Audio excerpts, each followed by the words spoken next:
అప్పు ఇవ్వద్దు, అప్పు తీసుకోవద్దు, రెండూ దెబ్బలే జీవితంలో.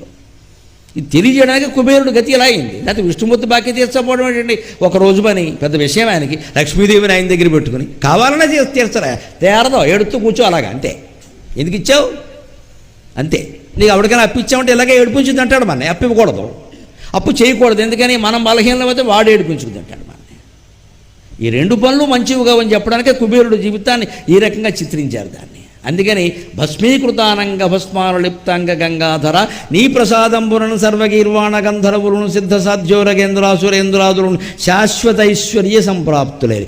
ఇంత ఐశ్వర్యం ఉన్న కుబేరుడికి పార్వతీదేవి శాపం కారణంగా ఒక కన్ను గవ్వ కన్ను, అది గుడ్డిది కాదు, మెల్లది కాదు, చూపు కనపడుతుందో లేదో తెలియదు, గుడ్డి గవ్వ కన్ను, గవ్వలా ఉండి పైకి కిందికి ఆడుతుంది. ఇన్ని కంటి ఆసుపత్రులు ఉన్నా ఎల్వి ప్రసాద్ ఆసుపత్రి సహా ఏ ఆసుపత్రి వాడు కంటికి వైద్యం చేయాల. అంటే నువ్వు తప్పుడు పని చేసినప్పుడు దాని శిక్ష నువ్వు అనుభవించవలసి వచ్చినప్పుడు నీకు 100 కోట్లున్నా ఉపయోగమే లేదు, శిక్ష పడి తీరుతుంది.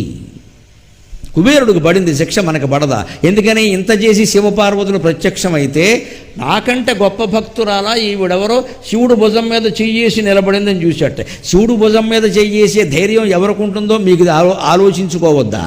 నేను ఇంత మందులో తిరుగుతున్నప్పుడు ఒక స్త్రీ వచ్చి నా భుజం మీద చెయ్యేసింది అంటే మా శారద తప్ప ఇంకెవరికైనా అవకాశం ఉంటుందా?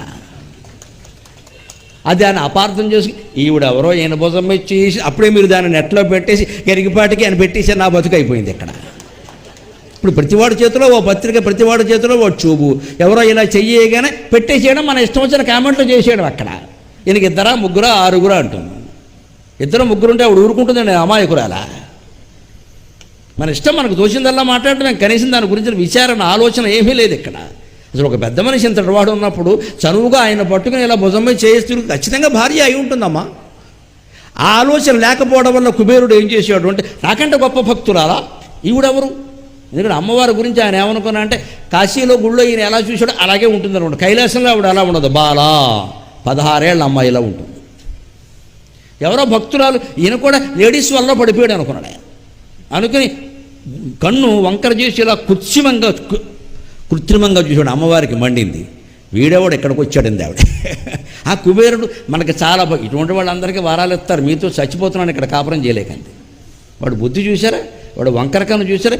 మీ అనుగ్రహం వల్ల వాడు కుబేరుడైనా సరే నాకేసి వంకర చూపు చూశాడు కాబట్టి వాడు గవ్వకన్ను భరించవలసిందే అని అమ్మవారు శాపం ఇచ్చిందండి.